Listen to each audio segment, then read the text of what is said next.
Hello, wonderful people. So I'm basically going to own the slow cooker and make a bunch of recipes for you all because I've really been in the mood for easy recipes that come together and you don't have to be cooking on the hob for like an hour, 2 hours, really simple, but also super delicious, nutritious kinds of recipes. And I want to show you what can be done with the slow cooker. So for this week, I'm going to do a high protein red lentil tomato soup, entirely made in the slow cooker. You also need a blender just to blend everything up as you would normally. An immersion blender or a high-speed blender work equally the same. So let's get to this recipe.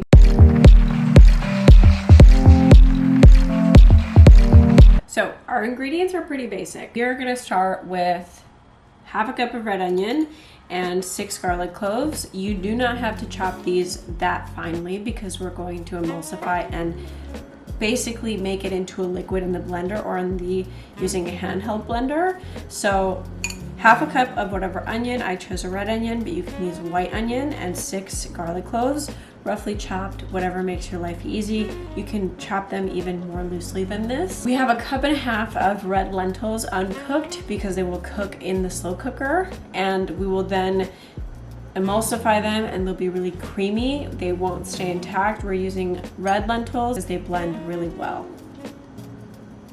Next, we have our spices. We're using a tablespoon or 2 tablespoons worth of homemade veggie bouillon powder. It's completely optional. You can just use veggie broth if you prefer. 2 tablespoons of dried basil. You can definitely use regular basil.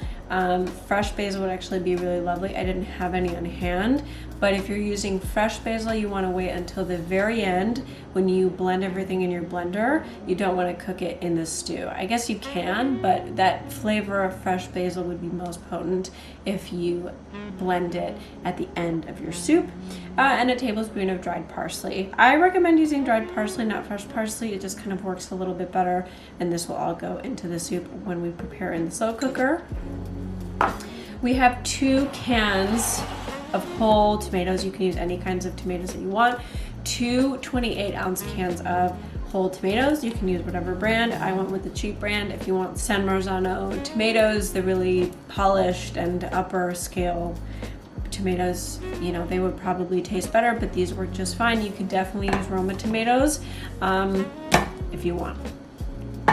Next, I have some frozen tomatoes that I have hanging out in the fridge that I'm just going to dump in there. You do not need to do this. It's just if you have extra tomatoes in your fridge that are going bad, this soup is a perfect way to just kind of dump it into the slow cooker and use that old veg that's hanging out in your fridge. Veggie broth. This is homemade veggie bouillon. I made this in the slow cooker. Hopefully I should definitely be I'll make a video on it. I think that would just be better. This same veggie broth I then make into the veggie powder. Basically, this is the liquid and the veggie powder is desiccated veggie remains that I then grind into a powder after I dry it out in the oven. You can use a dehydrator as well. So you want veggie powder, you can definitely just use liquid veggie powder as well, or liquid veggie broth. There we go. And then we're going to use cashews instead of cream, dairy cream. So you can dump in a cup and a half's worth of raw cashews into your slow cooker, but I do this thing where I will make a big batch of cashew cream, put them into large cubes, and every time I make a soup, I just dump it in there. For this soup, it's really not a big difference because we're going to blend everything at the end anyway. But if you have these on hand, if you're making a stew on the slow cooker, if you're making it in the Instant Pot, if you're making it over the hob, it's really easy to just grab a cube and dump it in there rather than worrying about soaking any kinds of cashews. 20 to 30 minutes, we've all been there. Water. We're gonna add water. Very simple. I will leave all the quantities in the description and in the video. And then once the soup is done, we're gonna add 2 tablespoons of nutritional yeast for cheesy flavor and a teaspoon of red chili flakes for a little bit of kick of heat, completely optional. All right, so let's whip everything up in the slow cooker now. For the assembly of this recipe, we'll need our superstar, the center of attention, the crock pot, or a slow cooker. I think their names are interchangeable. Regardless, you want to set it at high and I'm going to cook this for 5 to 6 hours, 4 to 6 hours. You can also cook it on low for 9 to 10 hours. We put that onion and garlic in, a variety of basil, parsley, homemade veggie bouillon, and our red lentils, which will be the main source of protein in this awesome high protein version of tomato soup. Add your cashew cream, your veggie broth. You can obviously do this with regular veggie broth. Add any additional tomatoes you want to get rid of in your fridge, and those very large 28-ounce cans of tomatoes. I then washed out the cans of tomatoes with some water, and I will leave the correct proportions on the screen and in the description for you all. Now that that's in there, we're gonna let the soup cook for 4 to 5 hours on high. You can do low for 9 to 12 hours, I'm pretty sure, would be totally fine. And once it's done, we will emulsify everything in the blender. I'm gonna use a Vitamix because I think it works the best, or you can use a handheld blender. Also, if you like your soup to be really, really creamy, feel free to add more cashews if you want. You can also add coconut milk if you want to do that, but coconut milk has a lot of saturated fat, so I try to avoid it just a little bit and prefer cashews.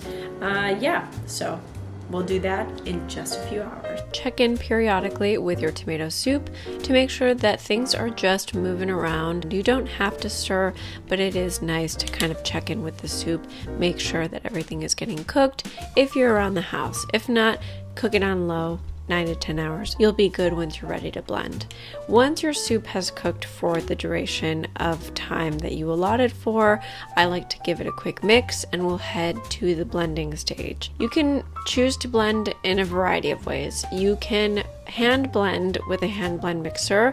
If you have a really high power, high speed hand blend mixer, you won't even need the Vitamix. They sell these a lot online. I will leave one linked in the description for you all. I do have a slightly older version though, so I like to take 3/4 of my soup and put it into the basin of my Vitamix and blend it until it's completely smooth. With a lower power handheld blender, your lentils will be slightly intact. If you like this kind of chunkier tomato soup, no problem at all. I definitely like the majority of my tomato soup to be as silky smooth as possible with a few bits and bobs in there.